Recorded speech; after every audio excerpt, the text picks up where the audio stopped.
I've been waiting for you.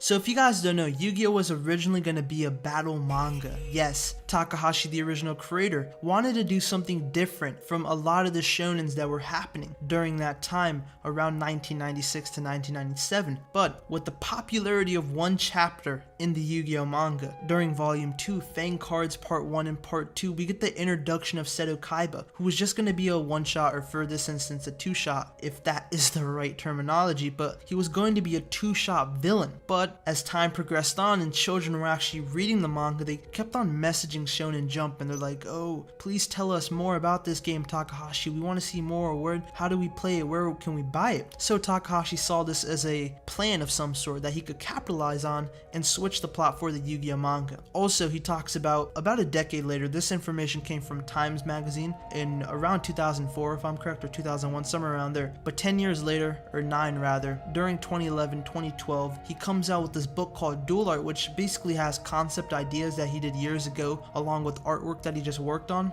And he states in one of the interviews, because it comes with a lot of interviews and you get a lot of information about it, so I'd highly recommend for you guys to buy the Dual Art. But Takahashi states that he also couldn't think of ideas on a weekly basis, and to be honest, that's a very fair and valid reason to switch the plot, because coming up with random games that are interesting is very hard. If you guys have read the original manga, you can see that some of the random games are somewhat boring and a lot of them are prolonged, and of course that has to do with distributing the manga on a weekly basis and just sort of fillering until you can think of another idea. And that's my main gripe I have with Monster World. I think that's possibly the weakest arc out of the arcs that I read for the Yu-Gi-Oh manga. I guarantee you the things that I have coming up, which is Battle City and then Memory World, completely shit on Monster World simply because they're much grander, and then we really get to see the true story of the Pharaoh. Though if you guys read Monster World, it's prolonged for such a long time, and of course you can tell that he was most likely thinking of the idea for Duelist Kingdom, because right after that we get the introduction of what we're known to, which is card games, and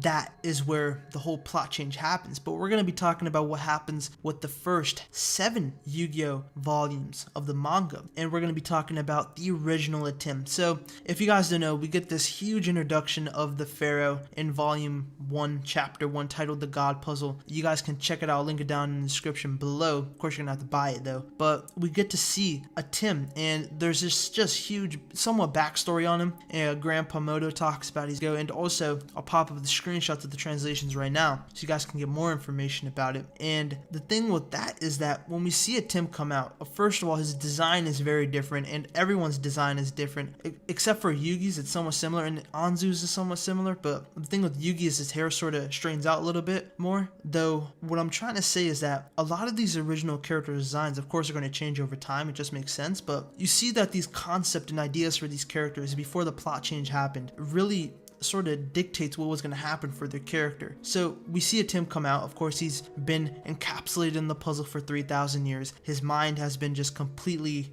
rather mind crushed. Of course, he didn't get the mind crushed, but just his mind's been completely crushed. We can tell just because of how he acts into the real world. I mean, I would imagine he has no sense of what's going on. Of course, he gets all his information from the host of his body, Yugi. I mean, it just makes sense, and that's why he's such a prodigy at dueling. But of course, Yugi has the upper hand, and that's very evident in the final duel. Though we see Atem and his mind's just completely boggled. He doesn't have senses on how people are supposed to act in the modern world, because if you sort of fit into how people acted 3,000 years ago and they just acted differently. Now, I'm not trying to say Atem had his memories from the past, but we can sort of argue, I would say, that he of course still has his tendencies, that how he acted 3,000 years ago when he was the Pharaoh Atem and not the nameless Pharaoh. So of course he comes back into the real world and he doesn't know how to act. He comes off as this person that's very fierce and of course has a morality, but it's just an antiquated morality, if you guys know what I mean, because we see Yugi, Junoichi, Honda,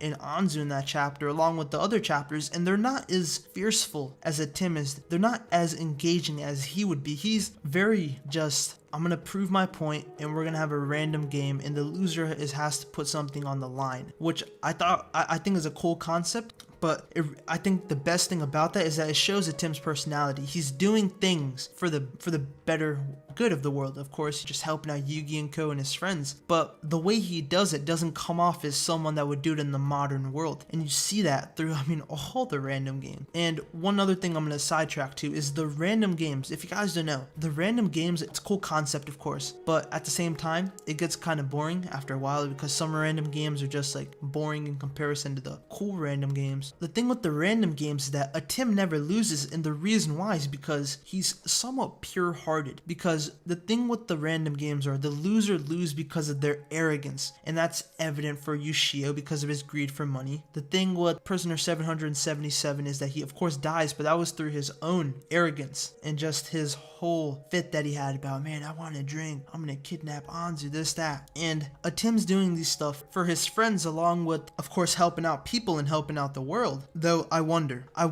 if Takahashi never switched the plot. Most likely the Yu-Gi-Oh manga would have just crashed down into sales and such, and it probably would have gotten canceled. Let's be completely honest, right? I think the reason why he switched the plot, of course, he liked the whole concept of card games and it was much easier, but I guarantee you the ratings were falling. Now, I don't have a source for this, but from what I know and from what I've heard is that around the 7th volume, around the 6th to 7th volume, the sales were going down for the Yu-Gi-Oh manga, hence why he changed the plot. And the thing is, you can somewhat notice it, though that's a video for another day. But I wonder if, let's say, the Yu-Gi-Oh manga just kept on going on for whatever, 12, 14, 16 volumes, however long it might be, would his character change? And we see the original Atem. We see that, of course, he comes back from the puzzle and he actually has a physical body. Well, he has a host named Yugimoto, and Yugi sort of rubs off on him. He gets accustomed to how people act in the modern world in comparison to how they acted 3,000 years ago, and of course he's still doing stuff in a way that I would say no other Yu-Gi-Oh character would have done it, but still I wonder, like, how would his character change? Because the original Atem is a character that is somewhat dark. Now Yu-Gi-Oh is it's not that dark when comparing it to other animes, of course, but for Yu-Gi-Oh standards the first 7 volumes are pretty damn dark. Still, would his character change? As I've said before, he comes off as a very dark person that executes stuff and means that not the average human being along with the sadistic human being in the modern time would do. So let's just say that he did change. Would he have been the Atem that we saw later on throughout the series? Of course, that whole iconic duel that happened in Duelist Kingdom with Pegasus, and he learns that lesson. And one personality flaw that I still believe he would have probably kept is his arrogance. Atem has arrogance to the max. I mean, he's a very arrogant person. If you really analyze the Pegasus duel, right? Volume 8 of the Yu-Gi-Oh manga, it's literally in the 2nd to 3rd chapter. I don't think the duel wraps up until chapter 5 of volume 8, but we see that if he had just waited for the timer, he would have won that duel. But no, he thought that was a coward's way of dueling. So let's assume the random games are still going on, and he was put in a scenario like that. Of course, we don't know what the random game was going to be because it would be random, but let's just say, would he have waited? Would he have done it in a way where it proves that he's a badass and he does it in power? Because the way Atem duels is just brute strength. Would he have done that? And if so, would that be the lesson that he's trying to learn for the following arc after Monster World? Now, of course, it's Duelist Kingdom, but since the card game thing is not going to happen, then most likely Duelist Kingdom wouldn't occur, or well, at least the way it's executed. Maybe, let's say, Pegasus is still the main villain, but this time it'll just be random games instead of a dueling tournament. Now, because if you look at Duelist Kingdom itself, it literally, if you guys don't know this, I'm getting off track, but I just gotta make this point. I've watched Duelist Kingdom probably 4 times. I kid you not, 4 times. And I watched it, what, probably, yeah, 1 sub, probably 3 times dub, somewhere around there. And it wasn't until I read the manga that I figured out that it's literally a RPG game.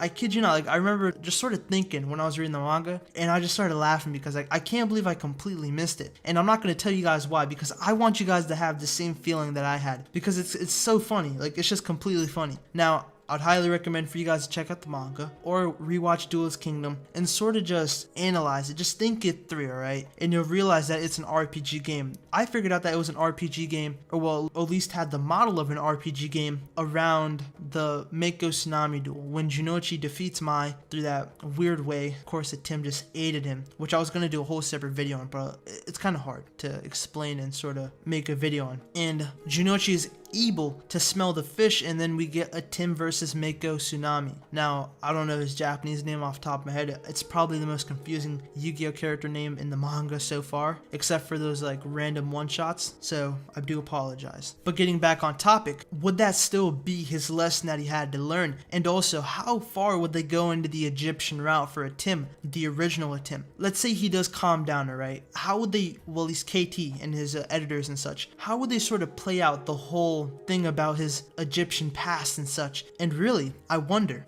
how far would they go into the Egyptian past? In addition to that, what about the characters such as Otogi, such as Merrick, Rashid, Ashizu, etc.? Now, when you look at it, the three main people of Yu-Gi-Oh, I would argue, excluding Yugi, when it comes down to Atem's past and his, of course, backstory. And of course, Merrick plays a huge factor into that because of his back, and he has some sort of information about the Pharaoh because that was what his family was basically meant for. They were waiting until the Pharaoh returns, and they have information that they pass down to the son of each generation. But the main people, Shadi, the person that is really ambiguous as heck. I mean, no, Shadi, we have some sort of explanation on him. I was about to say that he's more ambiguous than Yugi from GX, but nah, no one comes close to that. Though we have Shadi, and then we have Dark Bakura. Dark Bakura is literally shown in Monster World before the whole plot change occurs. So I think that they would still, or well, Takahashi and his editors will still go down in the route of that whole Egyptian past. Maybe we won't get an arc like Memory World, but there will be something along the lines with them. And the funny thing is, Zork is also introduced, and Zork is literally the main villain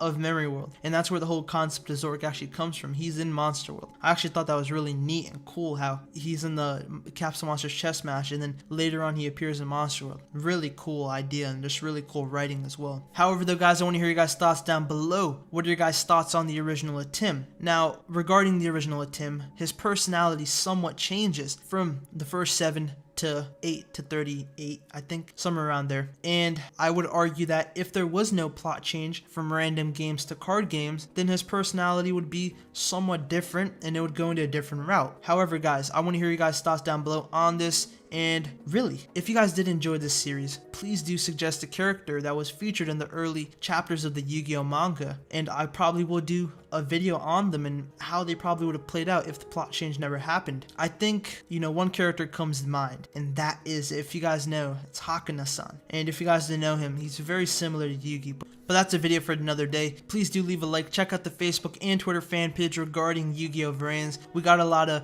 Vrains fans in there. We got a lot of Duel Monsters fans, 5Ds, GX, Zexal, Arc 5 fans, but we need some fans of the original Yu-Gi-Oh! Manga, right? We need some fans of that, and especially we got a lot of fans of Dark Side Dimensions, but we need some fans of the OG manga. And if you guys are fans of the OG manga, join that Facebook fan page and start discussing, and let's really get the manga out there. Let's make people really see what the original story was about and how the characters were truly meant to play out. That's the video for today. Thank you very much for watching, guys. Have a great day, and see you guys later.